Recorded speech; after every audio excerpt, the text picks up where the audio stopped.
ডুয়ার্স, যেখানে পাহাড়ের জীবনে হঠাৎই জঙ্গল দুহাত বাড়িয়ে বর্ষার একরাশ ভালোবাসা নিয়ে হাজির। মনসুনে 4 দিনের ডুয়ার্স বেড়ানোর আমাদের এই জার্নি কিছু গ্লিমস রইল আপনাদের জন্য।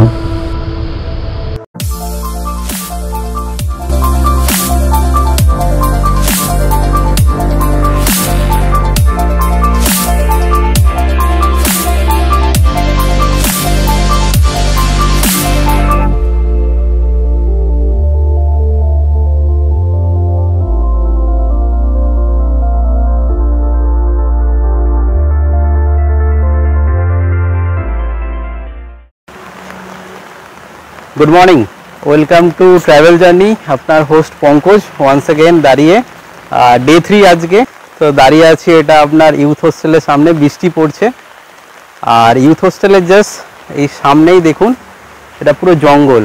এখানটায় হালকা হালকা বৃষ্টি পড়ছে, তো সেক্ষেত্রে ছাতা নিয়ে ব্লগ করতে হচ্ছে, কিছু করার নেই। আর আজকে আমাদের প্ল্যান আছে এখান থেকে বেরোবো, টোটোপাড়া যাব, রাস্তায় কিছু ভিউ পয়েন্ট এক্সপ্লোর করব। মাদারিহাটের এই ইউথ হোস্টেলে গতকাল আমরা রাত্রে এসে পৌঁছাই। চলুন দেখে নিই এখানকার অন্দরমহলটা।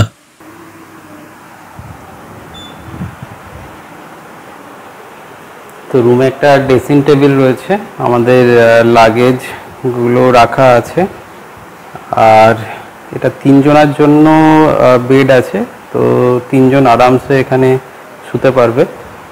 আর এখানে আপনার টিভির কানেকশন আছে, টিভি তো দেখা হবে না, আমরা সারাদিন বাইরেই থাকবো। আর তার সাথে এখানে একটা ওয়ার্ডডোর রয়েছে। তো এটা নন এসি রুম, এছাড়া এসি রুমও আছে। তো আমরা নন এসি নিয়েছি কারণ ঠান্ডা এখন আছে, তো গরম সেরকম খুব একটা নেই। আর এটা হচ্ছে বাথরুম, বাথরুমে একটা আয়না, একটা ওয়াশ বেসিন রয়েছে, কোমোটের সিস্টেম রয়েছে। আর এখানে আপনার গিজার আছে, 24 আওয়ার্স মানে 24 ঘন্টা আপনার গিজারের ব্যবস্থা আছে। বর্ষার ছিটেফোঁটা মাথায় নিয়ে সকাল সকাল বেরিয়ে পড়লাম আমাদের আজকের প্রথম লোকেশনের উদ্দেশ্যে।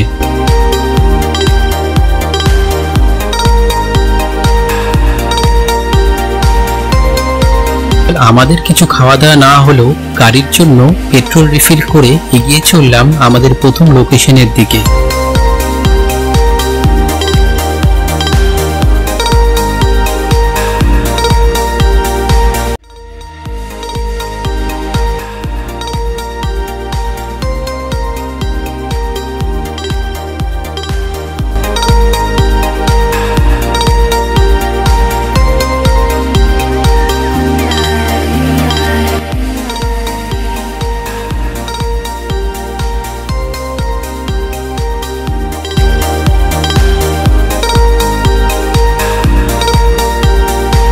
নেপালি পাড়ায় যাওয়ার আগে আমাদের সারথি ববির কাছ থেকে শিখে নেওয়া কিছু নেপালি ভাষা, ও সেই ভাষাতেই চলতে লাগলো আমাদের কথোপকথন, যা আপনাদের শোনাতে পারলাম না ব্যাকগ্রাউন্ডে চলা কপিরাইট মিউজিক চলার জন্য।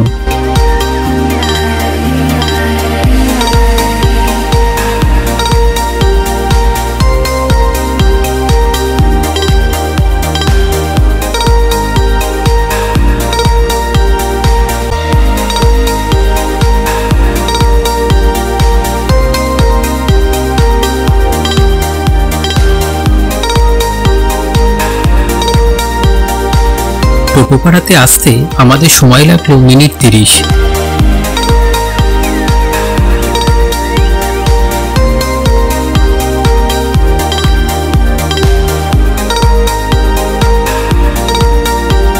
এখানে এসে যা দেখলাম, একদিকে সবুজ চা বাগান আর উল্টো দিকে জলহীন নদীর নাগাল পেরিয়ে সীমাহীন মেঘে ঢাকা পাহাড়। এই মনোরম জায়গায় এসে নামবেন না সেটা হয় নাকি? কিন্তু একটু দাঁড়ান, রবি আগে ভাগেই বলে রেখেছিল দাদা ওখানে নামাটা আনসেফ, কারণ এলাকার নেশাগ্রস্ত কিছু লোক যে কোনো মুহূর্তে ঝামেলা করতে পারে। আর তার সাথে যাওয়া ও আসার রাস্তাটাও ছিল না খুব একটা সুবিধার। কেন বলছি দেখুন নিজেরাই।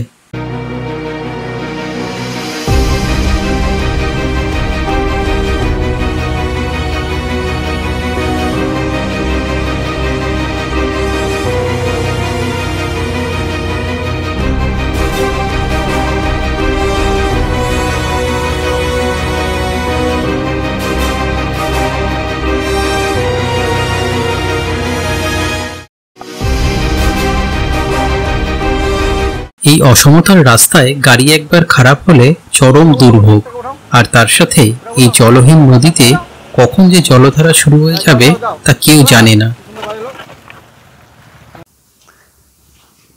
তো দেখলেন, তো জায়গাটা একটু আনসেফ আছে, যেহেতু আমার যে ড্রাইভার ছিল ও ব্যাপারটা চেনে, লোকাল গাই।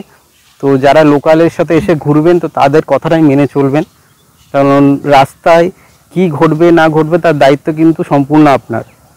তো জায়গাটা সেফ ছিল না, তো আমি বেশিক্ষণ কাটাইনি, তো চলে এসেছি এই গ্রিনারি এলাকাটাতে। তো পুরো একটা গ্রিনারি একটা এলাকা, কিছু গরু এখানে ঘাস খাচ্ছে, মানে এই জায়গাটা খুবই সুন্দর লাগছে। আর এই যে দেখতে পাচ্ছেন এটা পুরো পাহাড়। তো চলুন দেখাচ্ছি এখানের ভিউটা কেমন হবে। Ready, steady and go.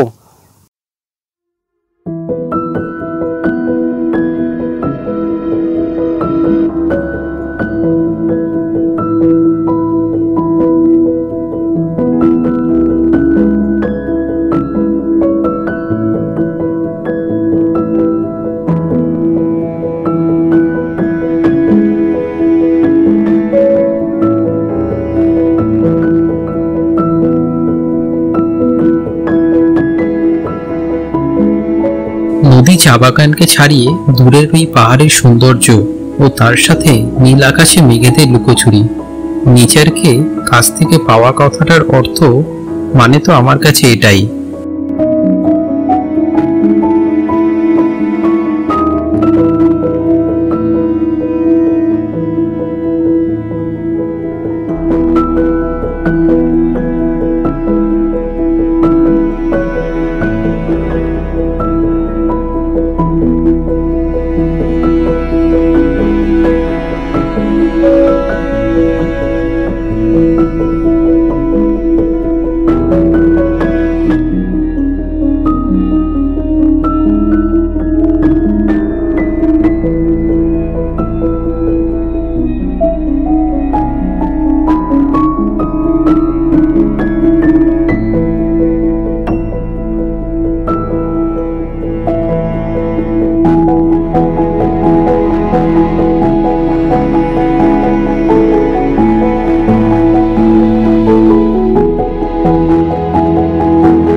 অনেক সকালে টোটোপাড়াতে যাওয়া হয়েছিল, তাই রুমে কিছুক্ষণ রেস্ট নিয়ে তৈরি হয়ে আবার বেরিয়ে পড়লাম আজকের দ্বিতীয় লোকেশনের জন্য।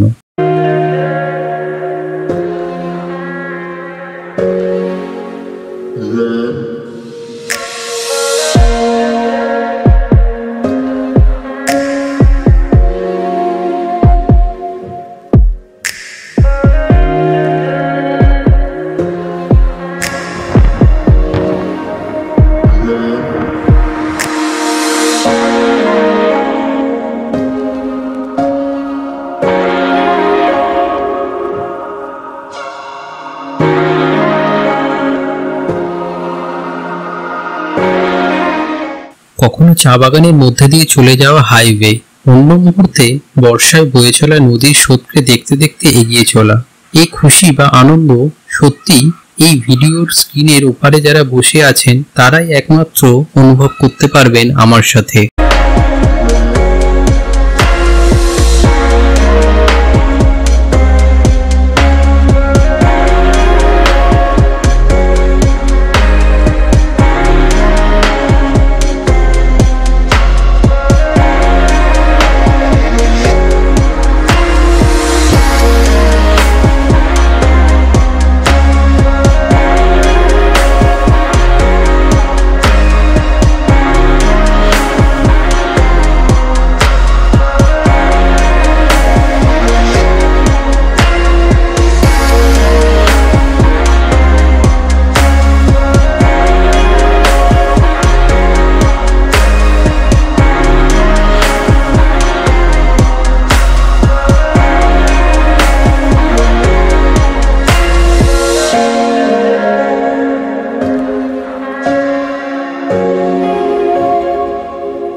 নেচারের মধ্যে দিয়ে চলতে চলতে এসে গেলাম আজকের দ্বিতীয় লোকেশনে। Very good morning. তো কোথায় দাঁড়িয়ে আছি? এখন দাঁড়িয়ে আছি ভুটান বর্ডারে। তো জাস্ট ওই পারটা ভুটান আর এই পারটা জয়গাঁও, তো ইন্ডিয়া ভুটান বর্ডার। তো যেই জন্য এটা পপুলার, ভুটানের যদি আপনার একদিন ঘুরতে আসেন তো এখানে ভুটানের যে গেট আছে, গেটের ওই পারে 5 কিলোমিটার রেডিয়াসে ঘোরার মানে প্রিভিশন থাকে, অ্যালাউ থাকে, কিন্তু করোনার জন্য এখন যাওয়া যাচ্ছে না। তো এখন এখান থেকে কিছুটা ফিল নিতে হবে ভুটানের, তাহলে ভেতরে যদি যাওয়া যেত গুম্ফা মন্দির, ক্রোকোডাইল একটা পার্ক আছে সেখানে সেখানে ঘুরতে যেতে পারতেন। তো এখানে কিছুক্ষণ কাটাই, কারণ সেপ্টেম্বরের আগে খোলার কোনো চান্স নেই, ভুটানের গেট বা ট্যুরিস্টদের অ্যালাউ করছে না। তো এখানে কিছুক্ষণ কাটিয়ে আমরা ব্যাক করব। সেদিন ব্যাক তো করেছিলাম ফুনসোলিং থেকে, কিন্তু ব্যাক করে চলে এসেছিলাম একটা চোখ চোরানো ভিউ পয়েন্টে। আর সেই ভিউ পয়েন্ট থেকেই দেখতে পাওয়া পাহাড়ের চূড়াকে স্পর্শ করে চলে যাওয়া মেঘেদের দল। সকালে জলখাবারে চলে আসলাম ভিউ পয়েন্টে থাকা এই দোকানটিতে। এখানে এছাড়া আরো অনেক দোকান আছে। আমরা অর্ডার করে দিলাম চাউমিন ও মোমো।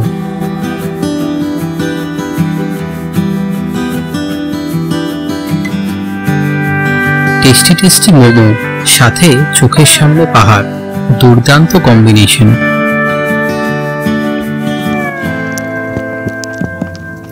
ওয়েলকাম ওয়েলকাম এভরিওয়ান, সবাইকে স্বাগত ভুটান থেকে। তো এই যে ভুটানে দাঁড়িয়ে আছি,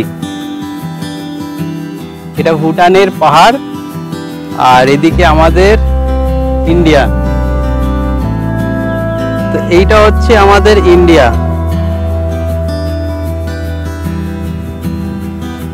আর এই যে রোডটা দেখতে পাচ্ছেন, এই রোডটা এখন ভুটানের যে বাউন্ডারি আছে, তো বর্ডারের এটা কাজ চলছে, আর এইটা হচ্ছে ভুটানের এরিয়া স্টার্ট হচ্ছে। তো আমরা ওইখান থেকে নিচ থেকে উঠে আসলাম। দারুণ লাগছে জায়গাটা, একদম পাহাড়ের উপরে দাঁড়িয়ে আছি, আর এখান থেকে একটা নদী বয়ে যাচ্ছে, এটা তোরসা রিভারটা যাচ্ছে। আর ওই পাড়টা এই যে দেখতে পাচ্ছেন, এই পাহাড়গুলো ভুটানের, আর আমি যে দাঁড়িয়ে আছি এখন, তো এটাও ভুটান। তো ভুটানের এখন মেন গেট যেটা গেছিলাম বন্ধ, তো জাস্ট ফাটাফাটি জায়গাটা লাগছে। আর এদিকে তাকালে এটা ভুটানের পাহাড়, আরো উপরে চলে যাচ্ছে এটা।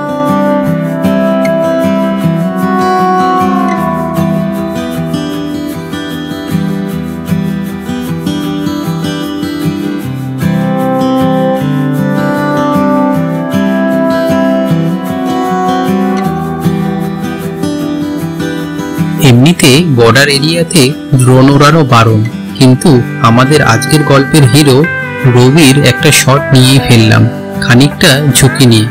তাতে যদিও রবির আশ্বাস ছিল ভালো মন্দ বুঝে নেওয়ার।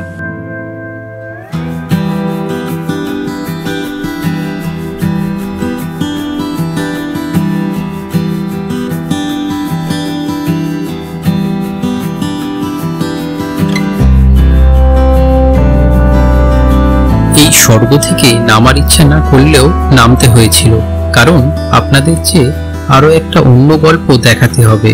ততক্ষণ সঙ্গে থাকুন ট্রাভেল জার্নির।